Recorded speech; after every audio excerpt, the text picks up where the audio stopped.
Student, তোমরা যারা ক্যালকাটা ইউনিভার্সিটির আন্ডারে থার্ড সেমিস্টারের ছাত্রছাত্রী আছো এবং তোমাদের রাষ্ট্রবিজ্ঞান সাবজেক্টটা পাস কোর্সে আছে, অর্থাৎ CC3 পেপার হিসাবে আছে, তোমাদের জন্য আজকের ক্লাসটা খুবই গুরুত্বপূর্ণ। আজকের ক্লাসে তোমাদের 100% কমনযোগ্য লাস্ট মিনিট সাজেশন নিয়ে আলোচনা করব। তোমাদের এই পেপারটা ইন্ডিয়ান ফরেন পলিসি অর্থাৎ ভারতের বিদেশ নীতির ওপরে আছে। পেপারটা যথেষ্ট শক্ত পেপার এবং এখান থেকে প্রশ্নের সংখ্যা অনেক হতে পারে। তবে আমি তোমাদের লাস্ট মিনিট সাজেশন যেহেতু, সেখানে বাছাই করা কিছু প্রশ্ন বলবো। তোমাদের এই পেপারে 75 নম্বরের পরীক্ষা, 15 নম্বরের প্রশ্ন 4টে অ্যান্সার করতে হয়, 5 নম্বরের প্রশ্ন 3টে অ্যান্সার করতে হয়। আগে 15 নম্বরের প্রশ্নগুলো তোমরা বুঝে নাও কোনগুলো করবে, অর্থাৎ কোন প্রশ্নগুলো 15 নম্বরের মোস্ট ইম্পর্টেন্ট। মডিউল 1 থেকে প্রথম প্রশ্ন যেটা মোস্ট ইম্পর্টেন্ট প্রশ্ন, ভারতের পররাষ্ট্রনীতির বৈশিষ্ট্যগুলি আলোচনা করো। পররাষ্ট্রনীতি আর বিদেশ নীতি কিন্তু একই জিনিস, তাই ভারতের পররাষ্ট্রনীতি বা বিদেশ নীতির বৈশিষ্ট্যগুলি আলোচনা করো। এই প্রশ্নটা অন্যভাবে ঘুরিয়ে আসতে পারে যে 1947 থেকে 1962 সময়কালে ভারতের পররাষ্ট্রনীতি বা বিদেশ নীতির মূল বৈশিষ্ট্যগুলি আলোচনা করো। মডিউল 1 থেকে এটা প্রথম প্রশ্ন। দ্বিতীয় প্রশ্ন আছে, ভালো করে শুনবে, যে ভারতের পররাষ্ট্রনীতির বিবর্তন আলোচনা করো। ভারতের পররাষ্ট্রনীতির বিবর্তন আলোচনা করো। বিবর্তনের ক্ষেত্রে 1947 থেকে 62 এবং 62 থেকে 91 এটা যেন উত্তরে উল্লেখ থাকে। দুটো প্রশ্ন তোমাদের বললাম। 3 নম্বর প্রশ্ন, ভারত ও মার্কিন যুক্তরাষ্ট্রের মধ্যে সম্পর্ক। 4 নম্বর প্রশ্ন, ভারত ও চীনের মধ্যে সম্পর্ক আলোচনা করো। 5 নম্বর প্রশ্ন, ভারত ও পাকিস্তানের মধ্যে সম্পর্ক আলোচনা করো। 6 নম্বর প্রশ্ন, সম্মিলিত জাতিপুঞ্জের সাধারণ সভার গঠন ও কার্যাবলী আলোচনা করো। আর পরের প্রশ্ন, সম্মিলিত জাতিপুঞ্জের নিরাপত্তা পরিষদের গঠন ও কার্যাবলী আলোচনা করো। এইগুলো তোমরা 15 নম্বরের জন্য মডিউল 1 থেকে ভালো করে দেখো।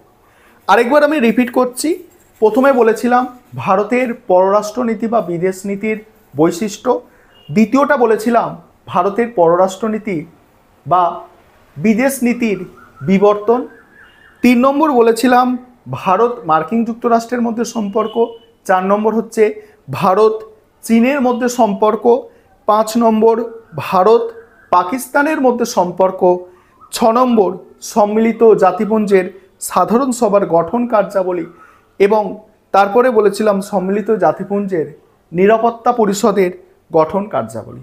এগুলো তোমাদের জন্য মোস্ট ইম্পর্টেন্ট 15 নম্বরের জন্য মডিউল 1 থেকে। শেষে আমি তোমাদের সম্পূর্ণ সাজেশান যেটা আছে সেটা আমি স্ক্রিন রেকর্ডের মাধ্যমে দেখাবো, এবং তোমরা যারা ইংলিশ ভার্সানের স্টুডেন্ট আছো তোমরাও সেক্ষেত্রে পেয়ে যাবে। এবারে মডিউল 2 থেকে 15 নম্বরের জন্য কোনগুলো সবথেকে গুরুত্ব দিয়ে পড়বে একটু ভালো করে শুনে নাও। দেখো, মডিউল 2 থেকে তোমাদের তৈরি করতে হবে প্রথম প্রশ্ন, মোস্ট ইম্পর্টেন্ট প্রশ্ন, জোট নিরপেক্ষ আন্দোলন কাকে বলে, এর মূল নীতি বা বৈশিষ্ট্য আলোচনা করো। এটা সবথেকে গুরুত্ব দিয়ে তোমাদের পড়তে হবে। দ্বিতীয় প্রশ্ন হচ্ছে ভারত ও রাশিয়ার মধ্যে প্রতিরক্ষা কৌশলগত সম্পর্ক। ভারত রাশিয়ার মধ্যে প্রতিরক্ষা কৌশলগত সম্পর্ক, বা ঘুরিয়ে প্রশ্নটা আসতে পারে ভারত ও রাশিয়ার মধ্যে সম্পর্ক। 3 নম্বর প্রশ্ন, ভারত ও ইসরায়েলের মধ্যে সম্পর্ক আলোচনা করো। ভারত ও ইসরায়েলের মধ্যে সম্পর্ক আলোচনা করো। পরের প্রশ্ন, ভারত মার্কিন বেসামরিক চুক্তি সম্পর্কে আলোচনা করো। ভারত মার্কিন বেসামরিক চুক্তি সম্পর্কে আলোচনা করো। নেক্সট, ভারত ও বিশ্ব ব্যাংকের মধ্যে সম্পর্ক, আর হচ্ছে ভারত ও বিশ্ব বাণিজ্য সংস্থার মধ্যে সম্পর্ক। এই হচ্ছে তোমাদের মডিউল 2 এর 15 নম্বরের প্রশ্ন। এবারে 5 নম্বরের জন্য কোন প্রশ্নগুলো তৈরি করবে তোমরা ভালো করে শুনে নাও। প্রথমে মডিউল 1 থেকে 5 নম্বরের জন্য করতে হবে ভারতের বিদেশ নীতি বা পররাষ্ট্রনীতি কী, ভারতের পররাষ্ট্রনীতির প্রধান নির্ধারকগুলি আলোচনা করো, বা প্রশ্নটা আসতে পারে শুধু পররাষ্ট্রনীতির নির্ধারকগুলি আলোচনা করো। পরের প্রশ্ন জোট নিরপেক্ষ আন্দোলন কি, এটা আসতে পারে।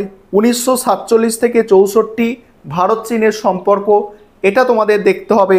তারপরে তোমাদের 5 নম্বরের জন্য দেখতে হবে ভারত রাশিয়ার সম্পর্ক, ভারত চীনের সম্পর্ক, এগুলো ছোট আকারেও তৈরি করে রাখতে হবে।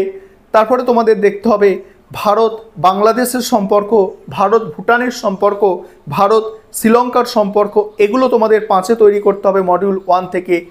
তারপরে কিছু টিকা তৈরি করতে হবে, ইউরোপীয় ইউনিয়ন, সম্মিলিত জাতিপুঞ্জের নিরাপত্তা পরিষদ, সম্মিলিত জাতিপুঞ্জের সাধারণ সভা, এগুলো টিকা আকারে তৈরি করতে হবে। তারপর মডিউল 2 থেকে 5 নম্বরে যেগুলো করতে হবে, বর্তমানে জোট নিরপেক্ষ আন্দোলনের প্রাসঙ্গিকতা, এটা করতে হবে। ভারতের পররাষ্ট্র নীতিতে গুলজার মতবাদের ভূমিকা, বহুমেরুতা টিকা, ভারত রাশিয়ার মধ্যে প্রতিরক্ষা সহযোগিতার প্রধান দিক, ভারত ইসরায়েলের সামরিক সম্পর্ক, ভারতের প্রতিরক্ষা কৌশলে আত্মনির্ভরশীলতার ভূমিকা, এনপিটি টিকা, ভারত আমেরিকার পারমাণবিক চুক্তির গুরুত্ব, ভারতের পরমাণু নীতির বৈশিষ্ট্য, বিশ্ব বাণিজ্য সংস্থা, ভারতের ভূমিকা, এইগুলো তোমাদের 5 নম্বরে তৈরি করতে হবে। এবারে তোমাদের আমি স্ক্রিন রেকর্ডের মাধ্যমে দেখাচ্ছি, তোমরা সম্পূর্ণ সাজেশনটা দেখে নাও, আর তোমরা যারা ইংলিশ ভার্সনের স্টুডেন্ট আছো দেখে নাও। আমি তোমাদের মোস্ট ইম্পর্টেন্ট প্রশ্ন যেগুলো আছে সেগুলো বলে দিলাম। আর আরেকটা বিষয় বলবো, তোমাদের পরের সেমিস্টার থেকে তোমরা অ্যাডমিশন নিতে পারো, আমাদের পেইড ব্যাচ চলে, অর্থাৎ আমাদের অনলাইন কোচিং ক্লাস চলে, তোমরা চাইলে তোমরা অ্যাডমিশন নিতে পারো। চলো তোমরা একটু স্ক্রিন রেকর্ডটা দেখে নাও, স্ক্রিন রেকর্ডের মাধ্যমে প্রশ্নগুলো আমি দেখাচ্ছি। এবারে তোমরা সম্পূর্ণ সাজেশনটা একটু দেখে নাও, আমি স্ক্রল করে দেখাচ্ছি। এখানে তোমাদের সিলেবাস সহ সাজেশন পাবে। আর আবারও বলছি, তোমরা যারা পরের সেমিস্টার থেকে আমাদের অনলাইন পেইড ব্যাচে অ্যাডমিশন নিতে চাইছো যোগাযোগ করে নেবে। আর ভালো করে দেখে নাও তোমরা। আর তোমাদের এই পেপারগুলো একটু শক্ত আছে, আর তোমরা প্রথম পরীক্ষা দিতে চলেছো এখান থেকে, অর্থাৎ এই সিলেবাস থেকে। এর আগে মানে এই সিলেবাস ছিল না, অর্থাৎ এটা নতুন সিলেবাস যেহেতু, সেই কারণে তোমাদের জন্য একটু বেশি প্রশ্ন কিন্তু তৈরি করতে হবে, ঠিক আছে? দেখে নাও তোমরা, সম্পূর্ণ সাজেশনটা দেখে নাও। আর তোমরা যারা ইংলিশ ভার্সনের স্টুডেন্ট আছো তোমরাও দেখো, আর যেগুলো স্টার দিয়ে চিহ্নিত করা আছে এগুলো হচ্ছে মোস্ট ইম্পর্টেন্ট। তোমরা যারা ইংলিশ ভার্সনের স্টুডেন্ট আছো তোমরাও দেখে নাও। দেখো সম্পূর্ণ সাজেশনটা তোমরা দেখে নাও। দেখো আমি সম্পূর্ণ সাজেশন সিলেবাস সহ এখানে কিন্তু সাজেশনটা আছে, তোমরা দেখতে পাচ্ছ। এখানে সিলেবাসও আছে এবং তার সঙ্গে সঙ্গে তোমাদের সাজেশনটাও কিন্তু তৈরি করা হয়েছে।